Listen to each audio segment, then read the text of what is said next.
So first, I'm going to start with a bit of history and a big picture look at the strategy, the harm reduction strategy. In January of 2021, the Board of Supervisors removed a previous ban on syringe services in the unincorporated areas and directed the Health and Human Services Agency to create a harm reduction strategy for the county. This plan is based on multidisciplinary evidence and has 4 strategic domains, which are shown here on the slide, and I'll describe these briefly. So first, cross-sectoral convening. I think we're all aware, since we're part of this group, that reducing harms associated with substance use really needs to be interdisciplinary and needs to be a collaborative undertaking. And part of that needs to involve cross-sectoral convenings. And this includes with health networks, community-based organizations, family and community voices in San Diego, and this is just to name a few. So next domain, integration. And here we're talking about integration across behavioral health and physical health as a key component of addressing the well-being of people at risk of harms. Next is housing. We know that substance use and homelessness often overlap, with homelessness exacerbating the harmful effects of drug use and vice versa. And we know that being on the street increases all health risks, including those related to substance use. So housing, therefore, is a key pillar of our strategy. And then workforce. Finally, we're prioritizing developing a workforce that's trained and skilled in harm reduction. And I'll end this slide by saying that overall, an important aim of advancing this work is that it will really help to ensure that we have the same infrastructure investments for behavioral health as we've had traditionally for medical or infectious illness. So now I'm going to take a step back and talk a little bit about why a harm reduction approach is important. So it's estimated that 90% of those with a diagnosable substance use disorder never access treatment. And this is based on national data. So due in part to this, we see substantially disproportionate physical illness among those with histories of substance use. And people with a substance use disorder are 3 times more likely to end up in the emergency department and 5 times more likely to be hospitalized than those without a substance use disorder. So you might be wondering, why aren't people accessing care? The reasons are complex, but those who have studied this issue are certain that part of the explanation lies in that our health systems and care services that are meant to treat addiction haven't sufficiently embraced a harm reduction approach. And at the population level, expecting people with a substance use disorder to begin treatment by making a commitment to sobriety just hasn't worked in the past. But conversely, a harm reduction approach establishes that a first priority is keeping people alive and helping them to get well. And that on this path of increased wellness are opportunities to treat addiction. And we already know that this approach works. So there's over 30 years of evidence from around the world that's shown that harm reduction approaches reduce the spread of Hep C and HIV. They reduce overdose deaths. They lead to greater engagement with treatment, and they do not lead to increases in substance misuse. So what is harm reduction? So that we're all on the same page about what harm reduction is, I'm going to start by defining it. So harm reduction is a set of practical strategies and ideas aimed at reducing negative consequences associated with drug use. It's also a movement for social justice built on a belief in and a respect for the rights of people who use drugs. It incorporates a spectrum of strategies from safer use to managed use to abstinence. And it's really focused on meeting people who use drugs where they're at, addressing conditions of use along with the use itself. So here I'm displaying some of the guiding principles of our county strategy. And those include human rights and dignity, diversity and social inclusivity, health and well-being promotion, partnership and collaborations, partnership, in other words, nothing about us without us, and accountability and improvement. So I think one of the important concepts to keep in mind is substance use as a continuum instead of something that is linear or binary. So a person can move back and forth within this continuum, and it's not just a one-way path. So people can be at different points for different substances. And harms can occur at any point and should be addressed regardless of where the person is on the continuum. So an important concept to keep in mind. Another important framework when thinking about harm reduction work is to consider the concept of drug set and setting. Providers, and I'll speak for the provider community, often jump to the drug part of the model and want to focus immediately on addressing potential harms there. But it's also important to assess with your patient what they want to prioritize, and maybe it's their set. Or other health care or mental health concerns, or food access, for example. Or maybe it's setting, having a safe place to stay and developing support networks before addressing drug use. So to sum up this concept, harm reduction looks at where improvements can be made across drug set and setting. And I'll go into more detail here. So here are some concrete examples of what I mean when I say drug set and setting. So first, the drug. What is the drug itself? How does it, what it does, and how potent is it? What is it cut with? How is it used? For example, smoked or snorted, etc. And whether it's legal or illegal. And then set, meaning the person's unique personality, the person's physical or mental health or emotional state, cultural identity, and the person's expectation of the drug or motivation for using it. And finally, setting, the stresses in a person's life, support in someone's life, with whom and where the person uses, alone or with someone else, and social and cultural attitudes towards the drug. So again, these are all important things to take into consideration when using a harm reduction approach. So where does this leave us exactly?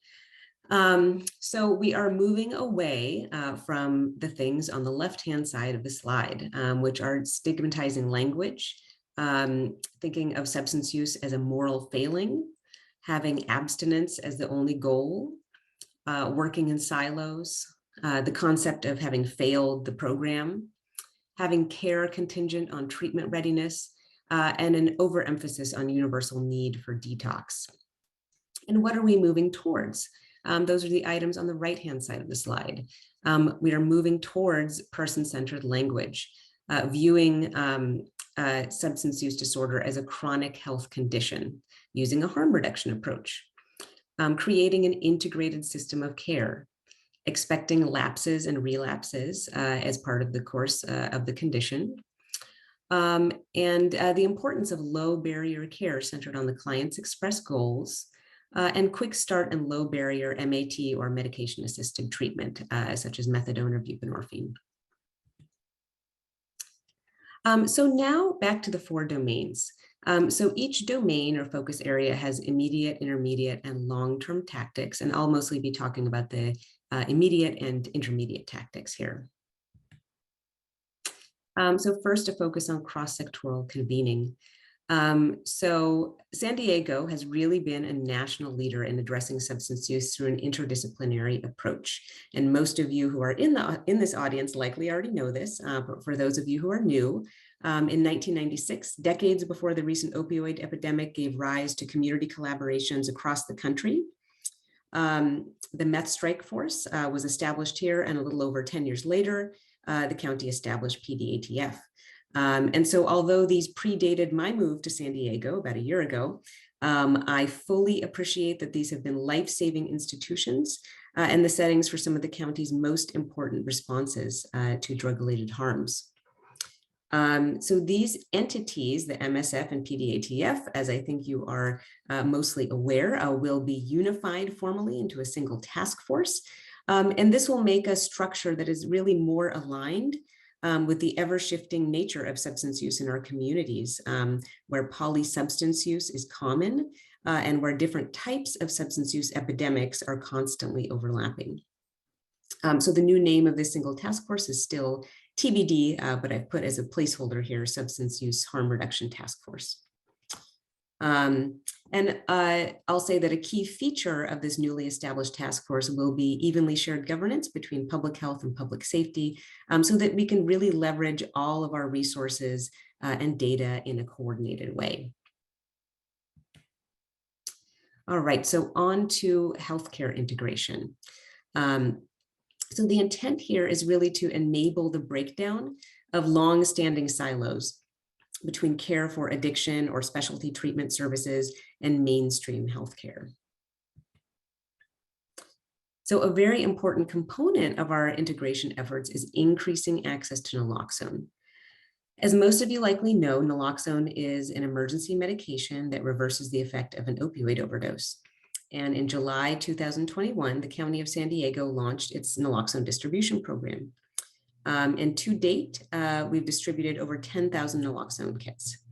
And to expand these efforts, as of July 2022, the county contracted with the Harm Reduction Coalition of San Diego with the goal of saturating the community with naloxone and specifically distributing 33,000 naloxone kits by June 30th, 2023. So this expansion effort includes targeted outreach and training efforts, partnerships with community organizations, and implementation of naloxone vending machines that will be placed across the county. So next, I'm going to talk about the Syringe Service Program, or SSP, action plan. So as part of the county's harm reduction strategy, Public Health Services, or PHS, has been leading the county's Syringe Service Program action plan. And this plan has 4 components that are shown here on the slide on the left-hand side. And I'm going to share some notable progress in this work. So first, partnering with the San Diego State University Research Foundation Institute of Public Health to conduct the Community Readiness Assessment. And the goals of the Community Readiness Assessment are shown here on the right-hand side of the slide. And those were to gather insights into resident knowledge about SSPs, to identify organizations that are supportive of syringe service programs, or SSPs, and to understand community concerns and objections. So the findings of the CRA, or Community Readiness Assessment, are helping public health services to determine the geographic locations for future SSPs, to better understand ongoing challenges and to identify strategies to address community concerns, and also to develop best practices around SSPs. So the CRA will be available to the public by the end of this month. So I'll make sure that Marla gets a copy and can send it out to you all. So regarding the next dot point on the left, convening the county enterprise around planning and implementation. So Public Health Services established an internal working group last summer with representatives from various county entities, including Behavioral Health Services and the Public Safety Group, as well as the State California Department of Health and local harm reduction providers. And this was really to develop and implement the county's SSP program. The work group focused on program goals and also a program operating plan. And finally, regarding implementation and evaluation. So Public Health Services use the information from the internal working group, from the CRA, and the latest county data on overdose to help determine the locations for county SSP programs. Now, while these locations have not been finalized yet, services will likely be provided in various HHSA regions, including North Central, North Coastal, North Inland, East and South regions. In terms of SSP program evaluation, PHS is planning to release an RFQ to develop a monitoring and evaluation plan. And I'll end by saying that the goal is to launch the SSPs by winter of 2022. So now moving on to the housing domain. The Community Harm Reduction Team, or CHART, and Harm Reduction Interim Shelter is a joint effort between Behavioral Health Services and the City of San Diego Housing Commission. CHARTs are multidisciplinary teams that offer low barrier harm reduction services, connections to behavioral health and bridge housing. So in November 2021, CHEART began outreach and engagement to individuals experiencing homelessness in the East Village, City of San Diego, and Midway areas. And this is specifically for individuals who have chronic substance use conditions and are hard to engage in services. Family Health Centers of San Diego is the provider for outreach engagement, care coordination for the individuals enrolled in CHEART. Services include connection to primary care, behavioral health services, medication management, medication-assisted treatment, and syringe services. So upon initial engagement by CHEART, individuals are welcome to the Harm Reduction Interim Shelter with day-to-day operations provided by the Alpha Project. And this offers 24-hour staffing to support up to 44 beds. And while clients are in interim housing, CHEART provides ongoing case management services and connections to an array of supportive services. And services are intended to be a short-term solution to assist individuals in transitioning to the most appropriate longer-term or permanent housing available within the community. So next, workforce. To ensure that our harm reduction efforts are successful, we definitely need to actively support our behavioral health workforce. So recently, we in BHS have invested particularly in developing peer support services within the drug Medi-Cal organized delivery system. And those are provided by those with lived experience who have points of common reference and identity between themselves and service recipients. So specifically, substance use disorder contracts have recently been enhanced to include peer support specialists, and county contracts now include language regarding required harm reduction trainings for all contracted staff. And in addition, the Workforce Conference. So the San Diego Workforce Partnership assessed challenges facing behavioral health workforce in San Diego County, as well as proposed solutions. And a report was presented recently in August 2022 at the Behavioral Health Workforce Symposium. And some of the highlights of this included showing that the San Diego region has a significant shortage of behavioral health workers, and that possible solutions include a workforce training fund, regional training centers, and legislation that could support behavioral health workforce. So looking ahead to longer-term strategies for these domains, in terms of cross-sectoral convening, this includes developing an integrated, unified regional governance structure for harm reduction, housing, establishing parity in funding for substance use housing resources. In the workforce domain, expanding peer specialist workforce trained in employing harm reduction strategies within the county system of care. And finally, with healthcare integration, pursuing policy solutions to integrate mental health with substance use programs. So I will end my presentation there. Thank you very much. Hi, everybody. Good morning. I am Sandy Tutt, Public Health Analyst with the CDC Foundation. I am one of the two members of the team for our overdose response strategy, and I'm going to go over overdose response coordination among public health and public safety. So just a federal acknowledgement about our funding.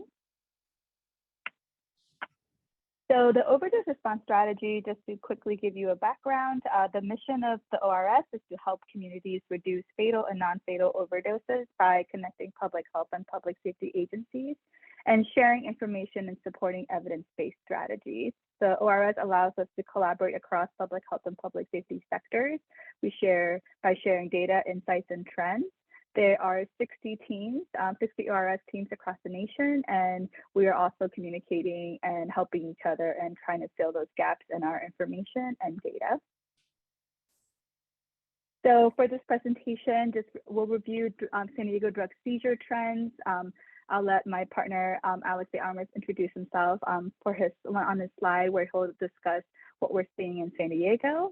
We're also going to explain why partnerships between public health and public safety systems are important, and also discuss just practical strategies and lessons learned for cross-sector collaboration, and also just present some free resources and toolkits that are available for you to guide implementation and evaluation of programming.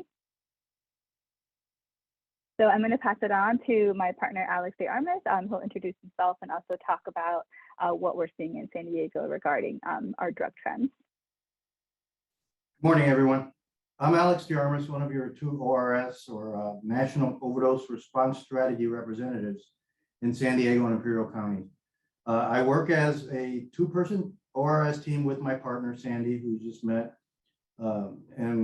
Sandy represents the CDC and the public health sector, while I, on the other hand, represent ONDCP and the high intensity drug trafficking area, or the HTUT program, the public safety side of the ORS. Like Sandy said, the ORS is a collaborative initiative supporting efforts to integrate public health and public safety to bring down the death toll and the prevalence overall of drug overdose across the nation.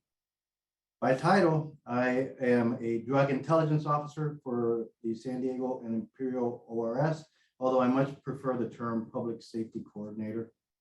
A few relevant points in my background: I served 35 years as a police officer, San Diego police officer, investigator, and supervisor. Much of that time I spent in drug-related investigation and in criminal intelligence focused on transnational drug trafficking.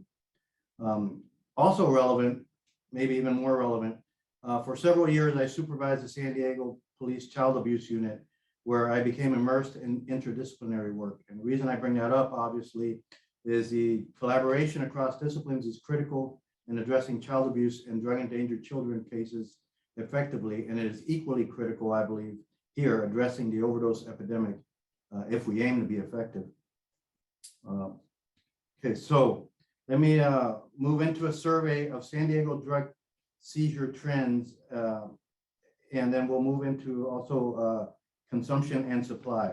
The next two slides show a graph comparison of U.S. Customs and Border Protection seizures of fentanyl, heroin, cocaine, and methamphetamine in multi-kilogram quantities from 2019 to 2022. First of all, I just want to point out, it's important to note that this only gives us an idea of the illicit products seized at the ports of entry by CBP in bulk. It doesn't account for other seizures by other agencies across the country, but it does give us a baseline. Here, the main points from this graph that you have here, the fentanyl and heroin graph. First of all, fentanyl continues to show recurring spikes, most notable here in late 2021, and again, a very pronounced spike in the summer of 2022. Next slide, please. Sandy, next slide. Thank you. So in this slide, we're looking at methamphetamine here, and looking at the seizure weights and quantities of methamphetamine. It is pretty clear that methamphetamine is still king in San Diego County. However, it's the lethality of fentanyl that makes it inherently more problematic, even at lesser quantities. And we know now that the fentanyl is being found sometimes inadvertently mixed into loads of methamphetamine as well. So that also becomes problematic when users believe that they're going to be using meth and they get a hit of fentanyl in their meth. Again, these port seizures do not tell the whole story and do not put the story into context. What happens with the drugs that do get through? Where do they go and how are they consumed? So I'm just going to stay on the slide for a little while and answer some of these questions. The San Diego region is unique. San Diego doesn't import fentanyl or meth or any illicit substance strictly for its own consumption. San Diego's importation feeds the rest of the country. Illicit substances that make it through our ports sit in the many, many warehouses and stash pads throughout San Diego County. Hundreds of pounds of meth and fentanyl stashed in houses, apartments, and commercial buildings in our county, just waiting to be moved to LA, Vegas, Chicago, New England, where it's distributed by hundreds of mid-level drug trafficking organizations and street gangs to users entrenched in opiate use culture. We know this brings traffickers exponential profits. Moving it increases the profits. But what about San Diego? Obviously, a significant amount of fentanyl does land in our communities as evidenced by people dying at record numbers. What are San Diego's consumption trends, and how are they fed by our own local suppliers? I'm going to rely on a resource here. The DEA Overdose Response Team investigates fentanyl overdose deaths throughout San Diego. You all may know the Overdose Response Team, previously known as NTF, or Narcotic Task Force Team 10, and sometimes we use that term as well. It's now known as the DEA Overdose Response Team. This is a DEA-based HTUT initiative made up of federal, state, and local law enforcement investigators who respond to death scenes and identify dealers aiming to intercept lethal fentanyl supplies and prevent the next death. The following information comes directly from them, from their daily observation and from DEA and HTUT statistics. First of all, investigators estimate 85% or more overdose deaths in San Diego involve powder fentanyl. Smoking fentanyl powder, usually off of aluminum foil, which is a common methodology, is the most common method of ingestion identified by investigators at death scenes. From 2018 to 2022, the majority of overdose deaths in San Diego involved pills, the counterfeit M30s, commonly known as blues. After 2020, investigators saw an overwhelming shift from using pills to smoking powder fentanyl, a disturbing trend for sure. Smoking powder is more potent, and for users who've developed a tolerance, it's more efficient and cost-effective, thus a more likely choice. DEA Special Agent Jackie Garcia with the Overdose Response Team provided the following numbers to illustrate this further.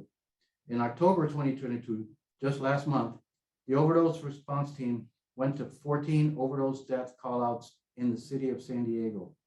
Of those 14 deaths, 2 were from counterfeit M30 pills.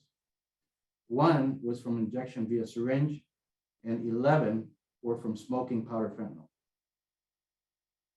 Okay, so let me move on to the supply. Where did the decedents get their fentanyl? Special Agent Garcia and her team regularly track lethal supplies back to street level dealers who distribute 1 or 2 gram quantities, commonly ordered up as $100 worth, or that's the term they'll often use. Give me 100 to mean give me 1 or 2 grams, whatever that'll get them. They have been able to track the supply to the original dealers and sources of supply, and discovered that they're very often the same individuals smuggling the product from Mexico. Most common method of smuggling for these street level dealers is internal body carrier. And usually the product is brought over 1 to 2 ounces at a time. And Sandy, I will hand it back to you.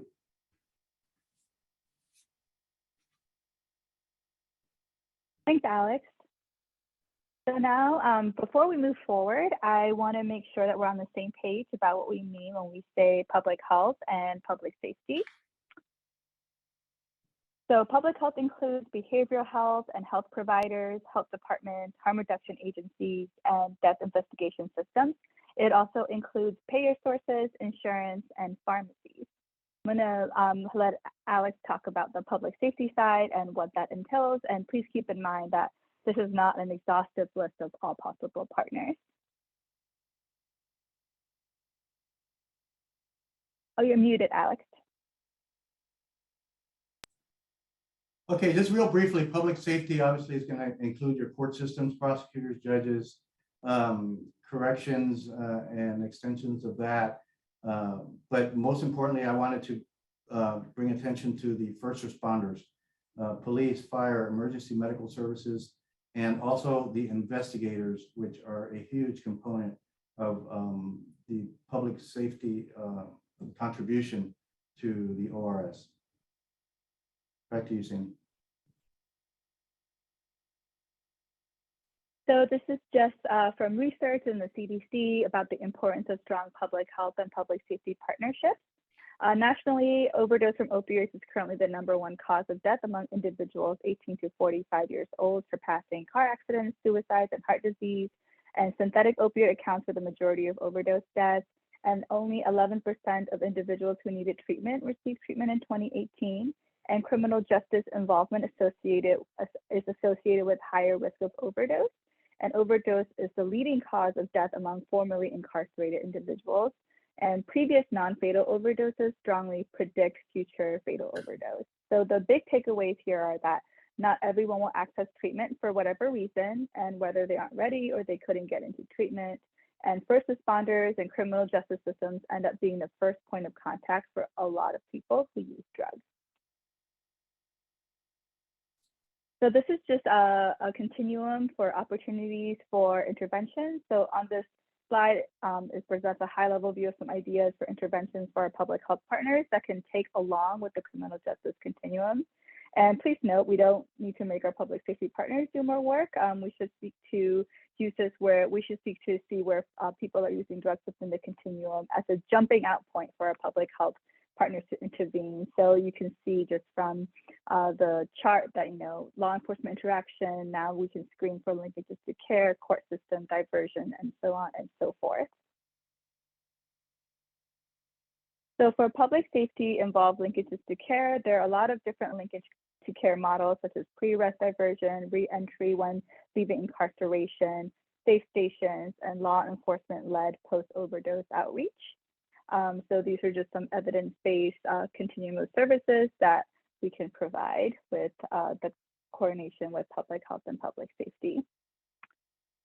So I want to also just discuss the quick response team models. So there are called post-overdose response, drug abuse response, like just many names for basically responding to what happens after an overdose, where a person overdoses and there's a team that goes out that's made out of law enforcement and EMS, mental health therapists, substance abuse counseling, and a peer mentor. And it's developed to encourage agencies to work together as opposed to agencies with similar interests working in parallel. So while these teams are popping up all over the country, there's almost no rigorous scientific studies on their efficacy, but as you do more, that's how you get more data. So this is a case example for a team in a rural Midwestern town. So this wouldn't be how it will work in San Diego, but just kind of giving a very simple flow chart of what would happen. So if the chief of police gets alerted to an overdose by dispatch or concerned citizen, identifying where that person is from and then contacting outreach and then providing care. So just a simple flow chart of how the linkage to care would work with the quick response team.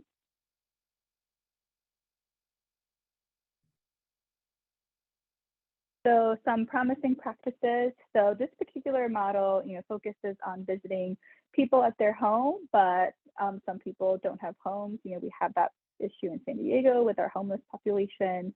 So place-based or community-based outreach is going to places where individuals may congregate in the community to offer services, and of course, minimizing the number of team members, using peer mentors, and really should be person-centered and non-coercive.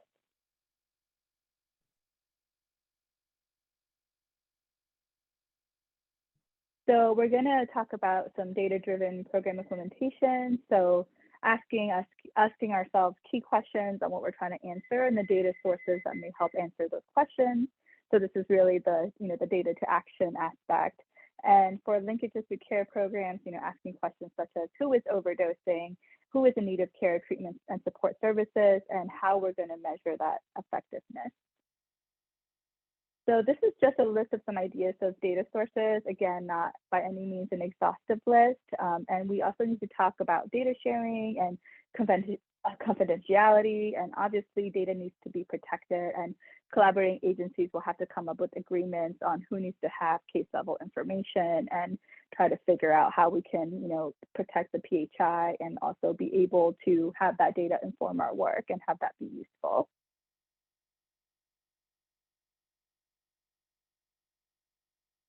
So the next part that Alex and I are taking on is also getting our EMS agencies and law enforcement agencies reporting to ODMAP, which is the Overdose Detection Mapping Application Program developed by Washington Baltimore HIDA. So it provides near real-time suspected overdose surveillance. So these are all suspected. It just gives us a snapshot in real time of what's going on currently in our community. And it supports public health and public safety efforts to mobilize resources during a spike in any overdose event. So ODMAP allows agencies to set up alerts for whenever there's an anomaly for overdoses, and we're able to convene and talk about what's going on, and even maybe deploy our quick response teams in communities that are getting inundated with overdoses, and being able to get those resources out there in real time and be more proactive instead of reactive. And there is no protected health information collected in ODMAP.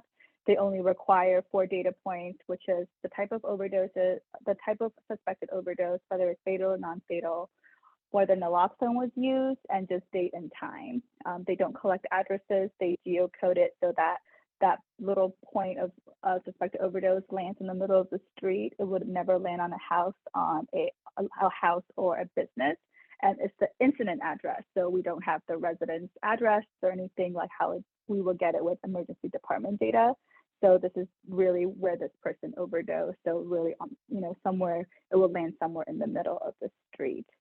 So a little ODMAP update for San Diego. California EMS Authority has started reporting overdoses into ODMAP that is reported by the local EMS authority. So right now, the San Diego County EMS is working on having all the EMS agencies report to the local EMS authority so that the state can then report it to ODMAP. We're also working with certain agencies, law enforcement and EMS agencies, so that we can also help implement that API while the county EMS is working also on the bigger agencies like San Diego Fire.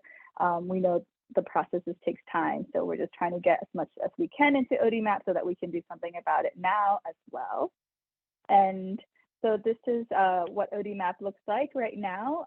So the circles are non-suspected, non-fatal overdoses, and the little diamonds are suspected fatal overdoses. So as you can see, for the city of San Diego, you only see the fatals because that is our post-overdose death response team filling in that manually in ODMAP. And the circles, the non-fatal overdoses are actually being reported by the California EMS Authority through the local EMS authorities reporting that data to them. And you can see we have a lot of gaps obviously missing, so that's what we're trying to do. But this is from January 2020 to September 15 right now. So we already have some data in there that we're trying to work with. So hopefully once ODMAP is more complete, we're able to set an accurate alert response and be able to see what's going on in our community, and not just by zip code level, where sometimes that's way too big, but this is very geographically specific so that we can actually target who we need to target. So this is the ODMAP and the spike response, just a little like flow chart of what would happen when there's an overdose alert. So I know in San Diego, we're also trying to, Dr. KATTAN is working on getting this overdose cluster response protocol ready. And we're hoping to use ODMAP as one of the data sources so that we're able to respond in the community in real time.